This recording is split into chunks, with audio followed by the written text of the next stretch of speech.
Picture this. It's April 2003, 2026. Across a dozen time zones, fans have set alarms in the middle of the night, opened a dozen browser tabs, and are staring at a single countdown clock. The prize, a seat at Viva La Lisa, the first ever Las Vegas residency by a K-pop artist, 4 shows only, inside one of the most storied theaters on the Strip. The clock hits 0. Refresh. Queue numbers in the tens of thousands. Refresh again. And then, almost as quickly as it began, it was over. Reports from multiple outlets indicated the entire run, all 4 shows, sold out in under 10 minutes. For the vast majority of fans who logged on that morning, the answer was the same: gone, before they even reached the front of the line. So, what actually happened in those 10 minutes? And more importantly, if you were one of the fans left staring at a "sorry, tickets are no longer available" screen, what can you actually do now?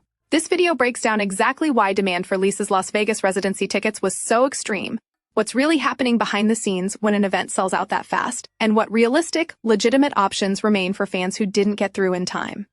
Part 1. Who is Lisa? Why the demand makes sense. To understand why a 10-minute sellout wasn't actually a shock to anyone paying attention, it helps to understand exactly how large Lisa's fan base has become. Lisa, born Lalisa Manoban in Buriram, Thailand, rose to global fame as a member of Blackpink, one of the best-selling K-pop acts in history, known for stadium tours that sell out across multiple continents. But her solo career has, in its own right, become a commercial force.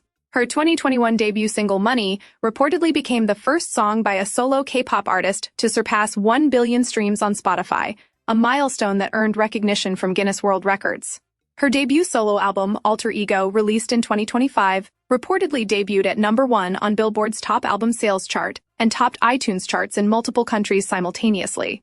Her earlier records tell a similar story. Lisa's 2021 debut solo album reportedly sold more than 800,000 copies worldwide, including a substantial share in South Korea alone, setting sales benchmarks among female K-pop soloists at the time.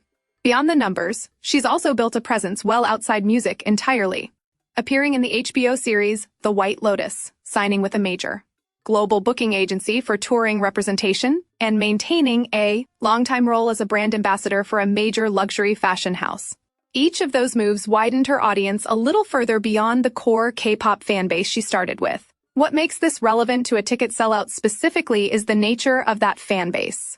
Blinks, the global fandom built around Blackpink and its members, have spent nearly a decade becoming some of the most digitally coordinated fans in the music industry, mobilizing quickly around streaming pushes, chart campaigns, and ticket sales across every time zone on the planet.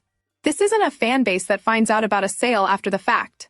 It's a fan base that sets alarms, shares queue tips in real time, and shows up the moment the clock starts. Combine a fan base with that kind of coordinated reach with a historically small venue, and the outcome starts to look less like a fluke and more like simple math. Part 2. The Vegas Residency as a one-of-a-kind event. Part of what made this particular sale so intense wasn't just who was buying, it was what they were buying tickets to. Viva La Lisa isn't a tour stop. It's a residency. 4 shows only, spread across 2 weekends in November, all performed at the Colosseum at Caesar's Palace, a venue with a seating capacity of roughly 4,000. Multiply that across 4 nights, and the total available inventory reportedly sat somewhere in the neighborhood of 16,000 tickets. A tiny fraction of the audience Lisa can reliably draw on any given night, anywhere in the world. That scarcity wasn't an accident of scheduling. It's baked into what a residency is. Unlike a world tour where an artist can add cities and nights to meet demand, a residency is intentionally exclusive, a handful of dates, at one venue, designed to make each show feel like a genuine occasion rather than one stop among many. It's also, historically, been reserved almost entirely for Western legacy acts, decades of Vegas headliners with catalogs built over long careers, which is exactly why this booking carried so much additional weight. Fans weren't just competing for tickets to a concert, they were competing for a seat at what multiple outlets described as a genuinely historic first for the genre. There was also precedent suggesting this kind of demand was coming.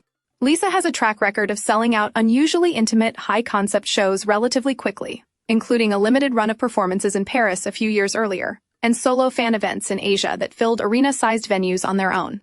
None of those were quite this scale, but they pointed in the same direction. Whenever she offered a small number of tickets to a genuinely unique performance, demand reliably outstripped what was available. Add a fan base this large to a format this scarce, and an instant sellout becomes less of a surprise and more of an inevitability. Part 3. The day tickets went on sale. Here's how the sale actually unfolded, based on widely reported details. An artist presale reportedly opened on April 22, 2026, through Ticketmaster, followed by the general on-sale the next day, April 2003, at 10 a.m. Pacific Time. For fans outside North America, that meant the sale landed at wildly inconvenient hours, the middle of the night across much of Asia, early evening in Europe. Reports suggest fans coordinated across time zones anyway, comparing notes in real time, sharing screenshots of queue numbers, and trying to help each other troubleshoot as the numbers climbed into the tens of thousands within moments of the sale opening. The pre-sale itself, which opened to registered fans the day before general on sale, reportedly moved almost as fast, with available inventory said to have cleared within roughly 20 minutes, well before the wider general public even got their chance. That left an already reduced pool of tickets for the main event the next morning. And then, by most accounts, it was over almost as fast as it began. Multiple entertainment and ticketing outlets reported that all 4 dates sold out within roughly 10 minutes of the general sale going live, an extraordinarily fast sellout even by the standards of high-demand modern ticketing. For comparison, some of the biggest global tours of the past several years have taken hours, not minutes, to sell comparable inventory. This sale was over before many fans had even loaded the queue page. For the fans who did manage to get through, it was reportedly a moment of pure euphoria. For everyone else, which by simple math was the vast majority of everyone who tried, the experience was a familiar, frustrating one: a queue number, a countdown, and then a page confirming there was nothing left. Many fans took to social media afterward to share that frustration, describing the sale as being over before they'd even had a real chance to compete for a seat. Part 4. Why this keeps happening: the economics of scarcity. If this all sounds familiar, that's because it is. Instant sellouts like this one have become one of the defining features of the modern live music economy, and the reasons behind them are fairly consistent across artists and genres. The first factor is simple supply and demand. A residency venue like the Colosseum holds a few thousand seats a night. A global fan base, especially one built in the streaming era, can easily number in the millions. When the available inventory is a rounding error compared to the size of the audience trying to buy it, an instant sellout isn't a glitch. It's the expected outcome. The second factor is technology. Automated bots, built specifically to snap up large blocks of tickets faster than any human could click buy, have become a persistent problem across the ticketing industry, forcing platforms to implement queue systems, CAPTCHAs, and verified fan programs just to keep the process somewhat fair. Even with those measures in place, sophisticated bad actors reportedly still manage to secure a share of high-demand tickets before real fans get the chance. The third factor is dynamic and platform-driven pricing, which has become increasingly common across the industry. Pricing that can shift in real time based on demand, meaning the ticket you see at one moment may cost meaningfully more minutes later. This pattern isn't unique to Lisa. It echoes what's played out with numerous major tours across the past several years, where demand for a limited number of seats has repeatedly and dramatically outstripped supply within minutes of a sale opening, regardless of genre or artist. There's a fourth factor worth naming, too. The streaming era has made it far easier for an artist's fan base to become geographically borderless. A generation ago, a Las Vegas residency would have drawn primarily from North American ticket buyers. Today, that same residency competes for attention with fans in Manila, Sao Paulo, Paris, and Jakarta, all logging on for the same limited pool of seats at the same moment. The venue capacity hasn't changed, but the size of the addressable audience trying to get into that venue has grown by an order of magnitude. None of this makes the disappointment any less real for fans who missed out, but it does help explain why sold out in minutes has become the norm for major events, rather than the exception. Part 5. The resale market: opportunity and risk. For fans who didn't get through during the initial sale, the natural next stop is the resale market, and it's worth understanding both the opportunity and the risk that come with it. Official, verified resale platforms, including the resale marketplace built directly into Ticketmaster, as well as established secondary sites, allow ticket holders who can no longer attend to relist their seats, typically with some form of buyer protection built in. Following the Viva La Lisa sellout, resale listings reportedly appeared quickly across several of these platforms, with prices reportedly ranging widely, some starting in the low hundreds of dollars, with others climbing into the thousands, particularly for seats closest to the stage. That price range matters because it points to a real risk. The more desperate the demand, the more attractive high-profile sales become to scammers. unverified sellers on social media, unofficial ticket exchange forums, and too good to be true listings all tend to multiply in the days following a major sellout. The general safety principle here is straightforward: buying through an official platform's verified resale program, or a well-established secondary marketplace with real buyer guarantees, significantly reduces the risk of ending up with a counterfeit or non-existent ticket. Buying from an unverified individual seller, by contrast, offers little to no recourse if something goes wrong.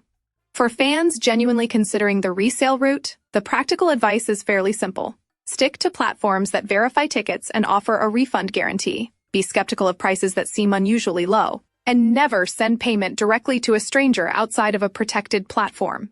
It's also worth checking a seller's platform rating and reviews where available, and confirming exactly what happens if an event is postponed or a ticket turns out to be invalid before completing any purchase. It won't guarantee a ticket, but it meaningfully lowers the odds of losing money to a fake one. Part 6. What happens next? Realistic paths forward. So if you tried and came away empty-handed, what are your actual realistic options from here?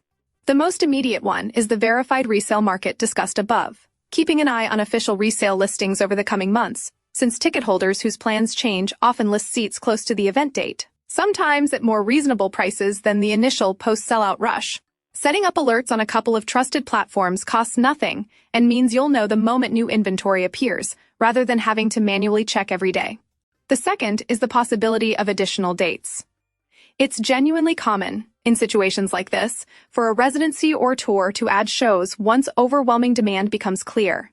Though as of now, nothing of the kind has been announced for Viva La Lisa, and any expansion would need to come directly from the artist's team or the venue.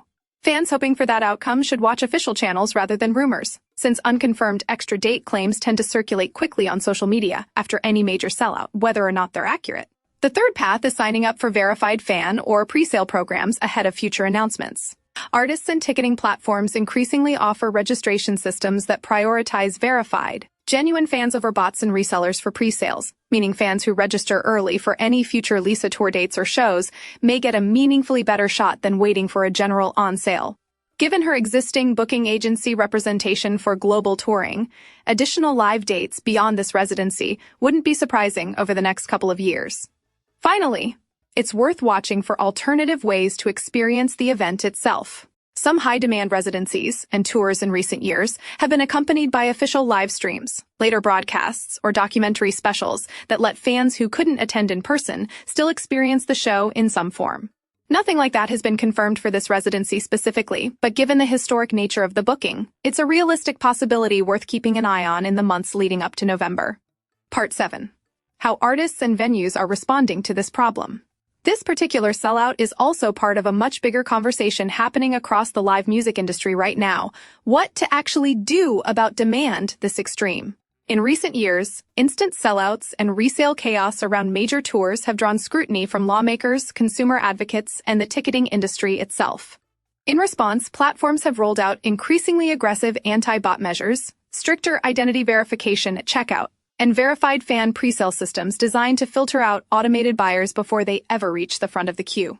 Some artists and venues have also started experimenting with structural changes, capping resale prices, requiring tickets to be tied to the original purchaser's identification at the door, or releasing additional inventory in stages rather than all at once, to reduce the single-moment crush that produces these 10-minute sellouts in the first place. Others have leaned into transparency instead, publishing exactly how many tickets are available before a sale begins, so fans go in with realistic expectations rather than false hope. Whether any of these specific measures were used for the Viva La Lisa sale hasn't been detailed publicly, but the broader trend is clear as global fan bases have grown. Large enough to overwhelm even the biggest venues in minutes, the ticketing industry has been forced to treat that scale as the new normal, rather than an occasional exception. Vegas venues in particular, long accustomed to a steadier, more predictable local and regional buying pattern, are increasingly having to plan around the reality that a residency announcement can now trigger genuinely global demand within seconds of going public. Part 8. What this moment says about Lisa's global reach. Step back from the frustration for a moment, and the sellout itself tells a genuinely remarkable story. A 10-minute sellout for a Las Vegas residency isn't just a ticketing statistic. It's a real-time demonstration of exactly how far Lisa's reach now extends. This wasn't a niche K-pop audience competing for tickets. Reports and industry commentary framed the demand as spanning both her existing K-pop fan base and a broader, more mainstream Western audience that has followed her solo music, her fashion presence, and her acting work. That combination is exactly what makes this moment historically significant. Vegas residencies have long served as a kind of industry scoreboard for an artist's staying power and crossover appeal, and a sellout this fast, for a venue and format historically dominated by Western legacy acts, is difficult to read as anything other than confirmation that Lisa's audience has become genuinely global in a way very few artists in any genre can currently claim. It also says something about where the broader entertainment industry is heading. A decade ago, few would have predicted that a Vegas residency's fastest ever sellout could come from a K-pop soloist rather than a decades-established Western pop icon. That it happened anyway suggests the old assumptions about who commands this level of ticket demand are shifting faster than the industry itself has fully adjusted to. In other words, the disappointment fans felt in that queue is, in its own strange way, proof of exactly how big this moment really is. If you were one of the fans who watched that countdown hit zero and still walked away with nothing, that disappointment is completely real, and it's worth acknowledging honestly. A 10-minute sellout doesn't make the letdown sting any less in the moment. But it's also worth remembering that this isn't necessarily the end of the story. Resale listings will continue to surface in the months ahead. Verified fan programs exist precisely, so the next sale isn't quite this brutal. And if history with other high-demand residencies is any guide, this almost certainly won't be the last chance to see Lisa perform live, in Vegas or elsewhere. As her career continues to grow, artists at this level rarely stop at a single residency once the demand has proven itself this decisively.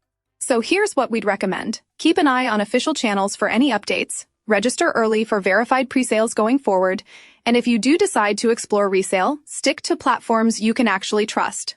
If you were in that queue on April 23rd, we want to hear about it. Drop your ticket hunt story in the comments, sellout or not. And if you'd like updates the moment any new information drops on additional dates, resale windows, or live stream options, subscribe so you don't miss it.